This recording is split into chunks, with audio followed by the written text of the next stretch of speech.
Morning guys, today we're going to learn how to get coefficients of friction. Now, what is friction? Friction is a force that is being opposite to the object's motion. That means that if my object travels in the direction to the right, like this, I'm going to have a friction force that is going to be opposite to my object's motion. So my friction will go in the opposite direction, like that. Imagine my green marker is the force of friction. So as my object is moving to the right, my friction is going to be opposite to the object's motion, trying to avoid that the object keeps moving to the right. Sometimes it's going to make it, sometimes it's not. It will depend on the magnitude of this force, friction. Now, what do we need to get the coefficients of friction? First of all, keep your equations handy. I have K and S. K and S means kinetic and static respectively. Kinetic means motion. Okay, so that means that objects with this type of friction is because they are moving. And then we have static friction, that is for objects that are not moving at all unless a force, an external force, is applied. Okay, and when that happens, you can just get the coefficients of friction by knowing the friction force and the normal force. Now, normal force can be applied only on objects that are placed over a surface. Example, I have my eraser here. Okay, so let's imagine I'm gonna have a surface right here. Okay, so my object is placed on the surface. I'm gonna have a downward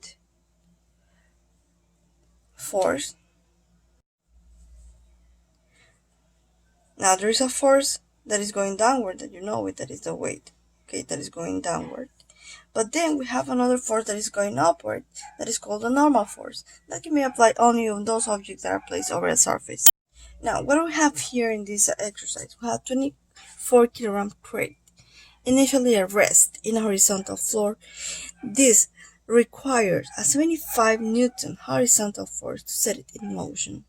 Find the coefficient of static friction between crate and the floor.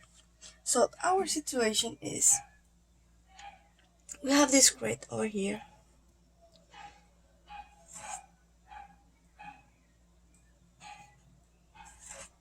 Okay. And this crate is placed over a surface, of course. Imagine this is the surface that we have.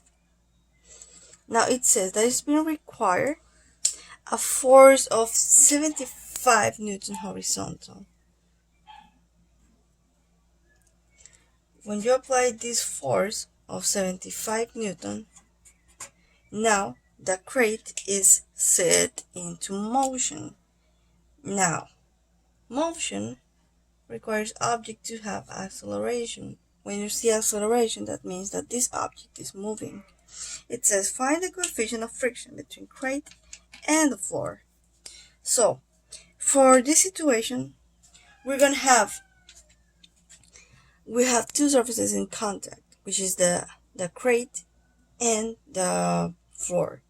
So between the crate and the floor, we're going to have a force that is opposite to the object's motion. This object is moving to the right, so my friction will be here to the left. I'm going to call this friction. Okay? Now, they're asking you to find the coefficient of static friction. That means that I need to get my friction, of course. Now, what do I need to get it? I need to know the object's mass, and I do it. I do know it, okay? it is 24 kilograms. So for this object, I will be writing the data, okay, or the givens. I have a mass of the object to be 24 kilograms, and it says initially at rest. That means that this is static friction, okay, on a horizontal floor. This means no angle, okay. If we have an angle, trust me guys, it's a lot more complicated, but we can still do it on that. Now, it requires a force to set it into motion. That means that the force that can be applied 75 Newton, and this is horizontal, okay. Now, find the coefficient of static friction between crate and the floor. So, I need to get the coefficient of static friction is unknown. If you see the formulas, I need, for my coefficient of static friction, I need my friction and I need my normal force. Now, I don't have any of this yet. But what I'm gonna do now first is to build or to construct a free body diagram. So this is going to be my first step. Free body diagram of what? Of my crate, okay? Because this is the object that I care about. So I need to put in these free body diagrams all the forces that are acting on him. So my crate, now it's going to be, let's call this a circle, okay? Now, what are my forces acting on them? On it, sorry. I have my force of 75 Newton to the right side. So this will be like this. Okay, I have my static friction that is opposite to the object's motion.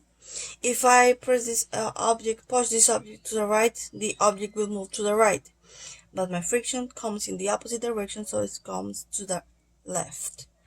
Now, as I have a mass of 24 kilograms, that means that I have weight, okay? So, my weight is always coming downward. And now there's a force that is in the same axis as the weight, and it's going upward, and that force is called the normal force. So for the normal force,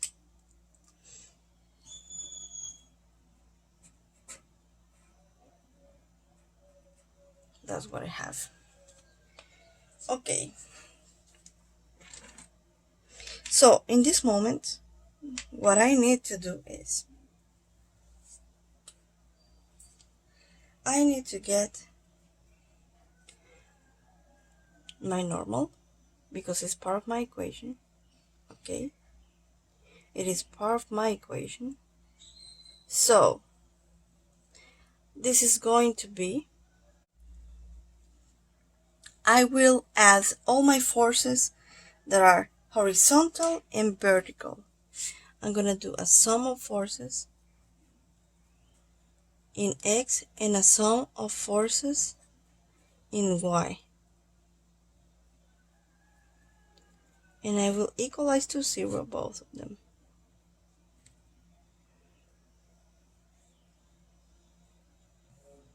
Now, okay.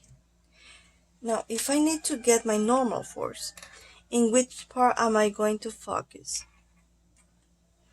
I need to find my normal force. My normal force is on the y-axis, okay? So I'm gonna be focusing on this one. And I will say, first I will add everything that is going upward, for positive first and then the negative. So in the positive axis I have normal. In the negative axis I have weight. As it is going downward, I'm going to place a negative in the moment, equals 0. This means that my normal is equals to 0 plus the weight The normal is equal to the weight, but it's going upward, so it's going to be positive. This is what I have here, okay? This is what I have here. It's the same. So my normal is going to be mass times gravity, but it's going to be positive.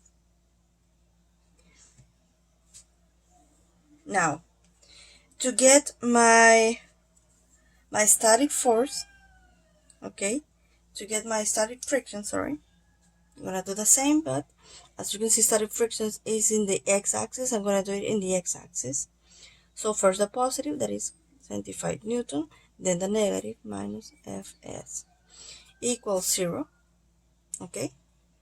Isolate Fs is going to be 75 Newton equal 0 plus Fs, or friction static. 75 Newton equals Fs. So from this, I already got everything I need to apply my formula and get the coefficient, okay. Now it's time for us to replace. So let's recall. In the first step, we do the data. In the second step, you do the free body diagram. In the third step, you do the summatory of the forces. And now in the fourth step, you apply the formula to get the friction. And you will get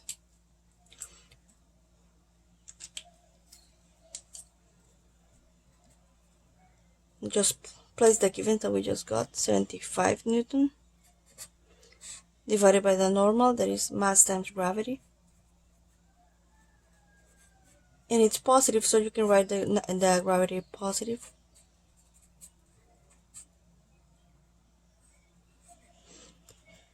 Coefficient of static friction is going to be this division, 75 divided by the weight. So it's going to be 75 divided by 24 times, open parenthesis, 24 times 9.81, close parenthesis. And this is equal to 0.32.